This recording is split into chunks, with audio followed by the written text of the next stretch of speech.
à force de pratiquer les routes de médecine, si je puis dire, de me confronter à la roue de médecine, au cercle sacré, à force d'entrer dedans, hein, comme on va faire tout à l'heure, d'observer, de ressentir. Et ce qui est une chose qui est importante aussi pour moi, c'est qu'il faut penser à que toute la démarche qu'on va faire, je vous ai dit c'était une démarche qui était d'abord spirituelle, énergétique, et qui est basée aussi sur le ressenti. Qu'est-ce que je ressens dans une direction, qu'est-ce que je ressens à un endroit de la roue de médecine.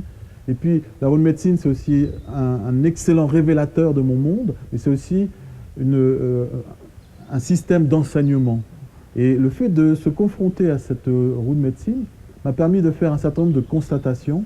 Et ces constatations ont bouleversé ma vie, parce qu'une fois que j'ai pris conscience d'un certain nombre de choses, je ne pouvais plus me laisser aller ou vivre de la même manière.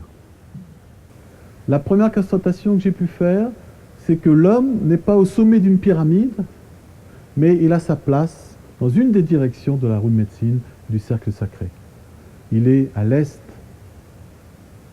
il est lié au feu, il est lié à l'esprit, il est lié à l'énergie. Il n'est pas en position de domination de toutes les autres directions. Je constate que, justement, les trois autres directions donnent leur vie pour que l'homme puisse exister. On voit bien que les animaux, les végétaux, les minéraux donnent leur vie, on va dire, pour que nous puissions vivre, comme l'eau, l'air et la terre. Sans eux, nous ne pouvons pas survivre. Mais au niveau spirituel, et il faut bien se placer à ce niveau-là, dans tout ce que je vous transmets aujourd'hui, tout ce que je veux partager avec vous, se place à un niveau énergétique et à un niveau spirituel. Il faut garder cette vision-là, sinon ça n'a pas de sens, entre guillemets. Et on ne pourra pas sortir justement de la gangue dans laquelle nous sommes. Nous voulons, et je cherche personnellement, à sortir de cette dimension-là pour faire apparaître autre chose. Et ces compréhensions ne s'expliquent que si on voit le monde d'une manière énergétique et spirituelle. Donc je me dis, l'homme ayant une place comme ça à l'est, toutes les autres directions donnent leur vie pour que l'homme puisse vivre et exister. Et je me dis, ils attendent quelque chose de l'homme. Et comme l'homme est lié au feu, à l'énergie, à l'esprit, je me dis, l'homme a quelque chose à leur donner qui est de cet ordre-là, c'est-à-dire de verser sur les autres directions de l'énergie. Et pour moi, l'énergie la plus belle, hein, parce qu'on va se rendre compte que, oui, l'énergie la plus belle, c'est l'énergie qui est liée à la beauté, parce qu'on va se rendre compte qu'en fait, on est des générateurs d'énergie par notre cerveau, par nos pensées, on génère de l'énergie en permanence, et elle prend la couleur, justement, de nos émotions, elle prend la couleur de nos sentiments, elle prend surtout la couleur de notre état d'esprit.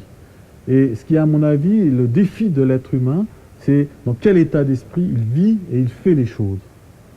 Et en plus de ça, en fonction de cet état d'esprit, il va pouvoir donc verser une énergie qui va prendre peut-être la couleur de l'arc-en-ciel, on va dire, mais une couleur lumineuse, magnifique, qui va permettre de nourrir les autres directions.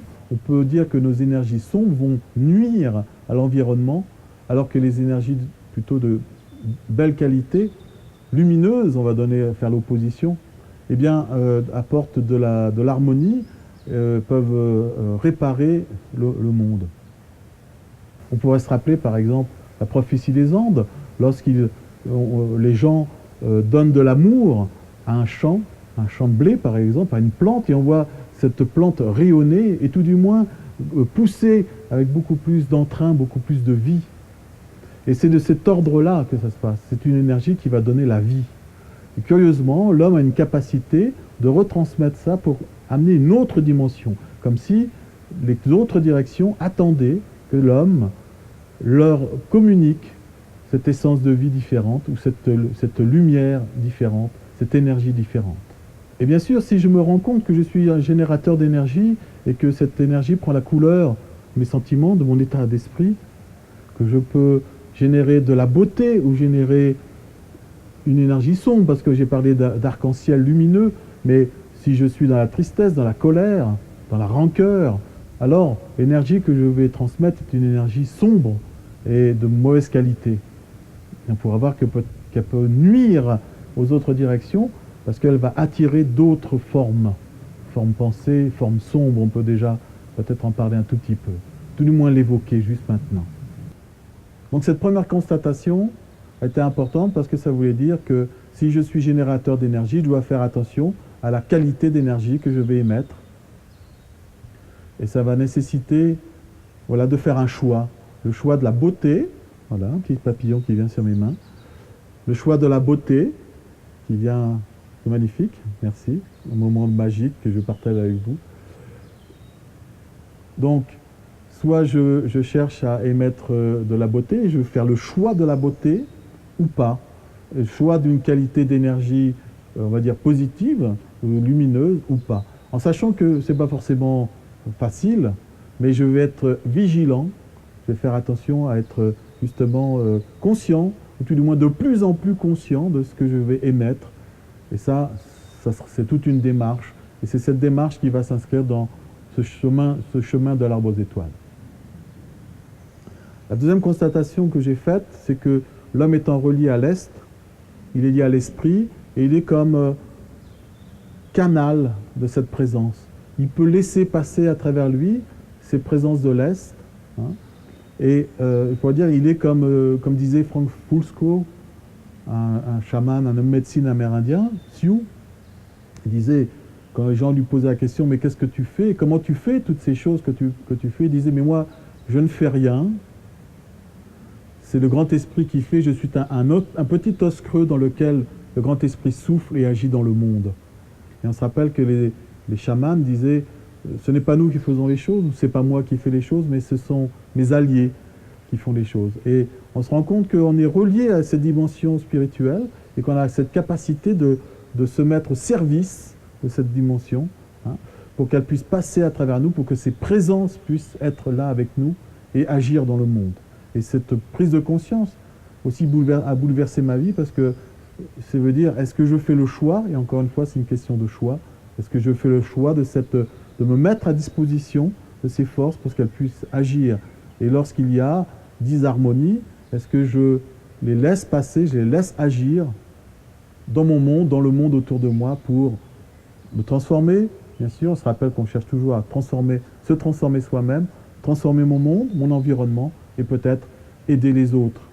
Et je dis peut-être, mais en fait, la troisième constatation, c'est que je me suis rendu compte qu'à travers justement l'énergie que l'on génère à travers notre cerveau, la qualité de cette énergie, à travers la capacité d'être canal de présence, j'ai une action dans le monde.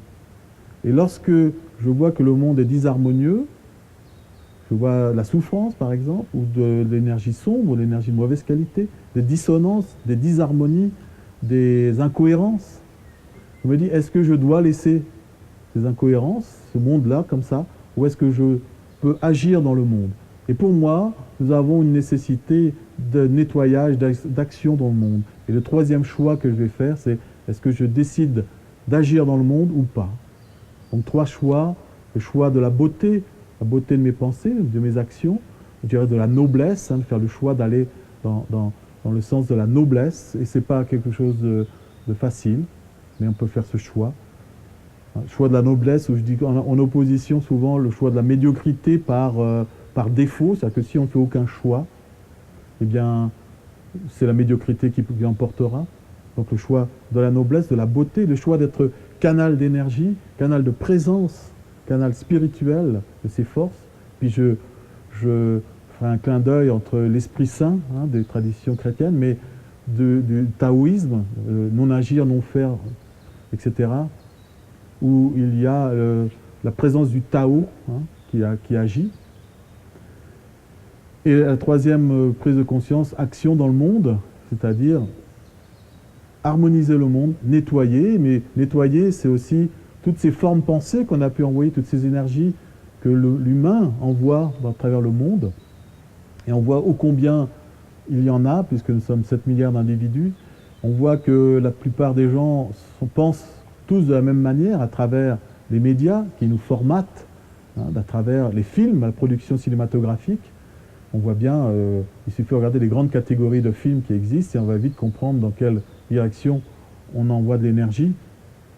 Eh bien, nous avons cette capacité d'harmoniser, d'action, et de réharmoniser ça, de nettoyer ces formes pensées déjà, et on se rendra compte qu'on a une action beaucoup plus grande par la présence des forces spirituelles. Ce chemin-là, déjà, ces 3 prises de conscience, ces 3 choix de vie nécessitent une présence. On a parlé d'enracinement tout à l'heure, on verra encore plus loin la nécessité de ça.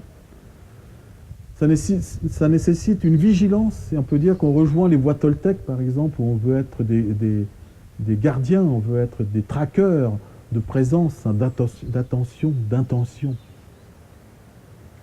Et cette démarche-là fait partie intégrante de ce chemin de l'arbre aux étoiles. Nous pouvons parler aussi des axes de la roue de médecine, l'axe nord-sud et l'axe est-ouest. On se rend compte que l'humain est bloqué souvent entre l'axe nord-sud, c'est-à-dire qu'il est coincé entre des émotions et le mental. Et souvent, il bascule de l'un à l'autre ou bien est carrément coincé totalement dans une direction.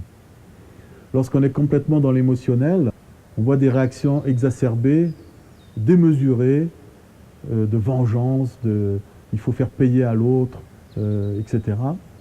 Puis d'un autre côté, on tombe dans le mental, on parlait de préjugés tout à l'heure, puis un mental qui gouverne tout, et puis qui rationalise tout, et qui finit par aussi déshumaniser. C'est-à-dire qu'on ne tient plus compte de la moindre relation humaine, on ne tient plus compte de l'humain, tout simplement. Et de l'autre côté, on se retrouve avec l'axe est-ouest, où d'un côté, à l'ouest, on a le physique, le corps, et de l'autre côté, l'esprit. On voit bien que si on retourne vers l'ouest, vers le corps, on a déjà un outil pour pouvoir quitter cet axe est-ouest. Revenir au corps va nous permettre de quitter ce monde de l'émotionnel et du mental. Et c'est impératif, donc dans la voie que nous allons utiliser, de revenir au corps, et nous allons travailler à faire des marches, un travail de respiration, et un travail de conscience corporelle et de présence. On se rend compte que cette direction est extrêmement importante. On verra que l'Ouest a d'autres qualités aussi extrêmement importantes. Et l'autre côté, nous avons l'esprit. Et il nous rappelle qu'il ne faut pas oublier la direction de l'esprit, la direction de l'Est, et que nous ne pouvons pas faire les choses par nous-mêmes sans être reliés à ces directions. Et on se rappelle que les Amérindiens en particulier, mais les Celtes avaient une idée, une pensée du même type, ils ne faisaient rien sans être en relation avec eux. Pour eux, c'était une évidence qu'ils étaient en relation avec le grand esprit, avec ses énergies, ses forces, ses présences.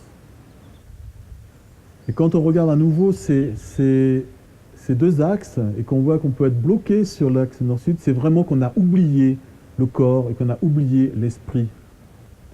Et donc pour rééquilibrer, il faut retrouver cette connexion au corps, cette connexion à l'esprit, à l'énergie, à la spiritualité, à la lumière, si je puis dire, de cette manière-là.